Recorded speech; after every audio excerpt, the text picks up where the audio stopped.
আসসালামু আলাইকুম। একজন হোয়াটসঅ্যাপে একটা প্রশ্ন করেছেন, সেটা হচ্ছে যে তার প্রশ্নটা হচ্ছে, যেহেতু আমরা আধুনিক যুগে বসবাস করি এবং আমাদের যে যুগটা সেটা খুবই ডাইনামিক এবং গতিশীল। আর আরেকটা বিষয় হচ্ছে, বর্তমানে জীবিকা অর্জন করাটা এবং সব কিছু মিলিয়ে দেখা যায় একটা কমপ্লিকেটেড একটা সময়ের মধ্য দিয়ে আমাদেরকে অতিবাহিত হতে হচ্ছে। আমরা সব কিছু মিলিয়ে একটা চ্যালেঞ্জিং পজিশনে আছি। তো এই অবস্থায় আমরা কি আমাদের এই দৈনন্দিন কাজের সাথে ধর্মটাকে একটু কম্প্রোমাইজ করে আমরা কি একটু ইজিয়ার ওয়েতে ধর্মটা পরিপালন করতে পারি কিনা? তার মানে তার কোশ্চেনের সামারিটা হলো, ধর্মটাকে আরেকটু ফ্লেক্সিবিলিটি করে, আরেকটু সহজ করে, ধর্মটাকে আরও কম্প্রোমাইজ করে এটাকে একটু লোয়ার পজিশনে নামিয়ে এনে আমরা কি সংসারের সাথে এটাকে অ্যাডজাস্ট করতে পারি কিনা, এটা হচ্ছে তার একটা মেইন কোশ্চেন আর কি। তো হয়তো কোশ্চেনটা আপনারা বুঝতে পেরেছেন। মানে উনি মোটা দাগে যদি আমরা বলি, উনি চাচ্ছেন যে এই ফ্যামিলিটা আগে প্রায়োরিটি পাবে, দেন থাকবে ধর্ম। তো যাই হোক, প্রশ্নটার উত্তর দেওয়ার চেষ্টা করব। আসলে এটা কোনোভাবেই সম্ভব নয়। আপনি নিজের ফ্যামিলি বা আপনার ইকোনমিক অ্যাক্টিভিটিসকে প্রাধান্য দিয়ে আপনি ধর্মীয় বিষয়টাকে আপনি লঘু করে ছোট করে দেখবেন, এখানে এটার কোনো সুযোগ নেই।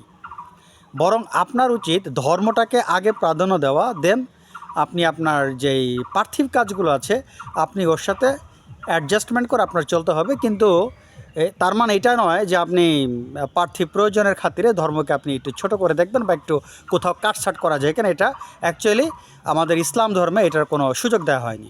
এখন বিষয়টা আমি একটু ব্যাখ্যা সাপেক্ষে আমি আলোচনা করব। দেখেন, আমরা ধর্ম পালন করি, আমাদের সমাজে যেটা আমি দেখতে পাচ্ছি আর কি, আমরা ধর্ম পালন করি অনেকের উদ্দেশ্য কি জানেন? তারা মসজিদে যান, নামাজ পড়েন, এই জাকাত দেন, রোজা রাখেন, কিন্তু তাদের মধ্যে একটা টেন্ডেন্সি কাজ করে। তারা চিন্তা ভাবনা করে কি, যদি আমি মহান আল্লাহ তাআলার হুকুম পালন করি, নবী করিম সাল্লাল্লাহু আলাইহি সাল্লামের সুন্নতে চলি, বা আমি যদি ধর্মীয় অনুশাসন মেনে চলি, তাহলে হয়তো মহান আল্লাহ তাআলা আমাকে বেশি ভালোবাসবেন, বা দেখা যায় আমার উপর হয়তো পার্থিব বালা মুসিবত কম আসবে, আমার ব্যবসায়িক সফলতা হবে, আমার স্বাস্থ্য ভালো থাকবে, আমার পরিবারের লোকজন ভালো থাকবে, আমার আত্মীয়স্বজন ভালো থাকবে, আমার অর্থনৈতিক প্রবৃদ্ধি হবে।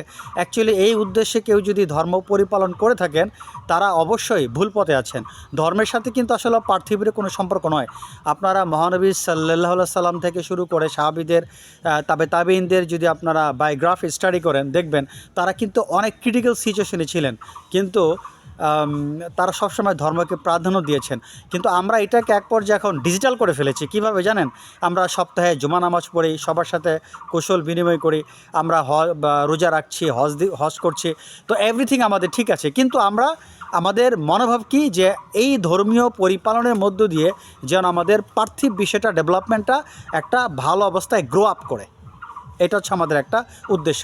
তো আমি দয়া করে বলবো, যারা এই ধরনের টেন্ডেন্সি নিয়ে ধর্ম পরিপালন করেন, তারা এখনই এই মুহূর্তে আমার ভিডিওটি শোনা মাত্রই তারা তাদের এই টেন্ডেন্সিটাকে পরিত্যাগ করে তারা এখনই তাদের শপথ করা উচিত যে, হে আল্লাহ, আমরা শুধু ধর্মটা পরিপালন করি আপনাকে রাজি খুশি করার জন্য। শোনেন, আমার মনে কি আছে, আমরা কি চাই, আমাদের কি প্রবলেম, সেটা আপনার আমার চাইতে মহান আল্লাহ তাআলা অনেক ভালো জানেন।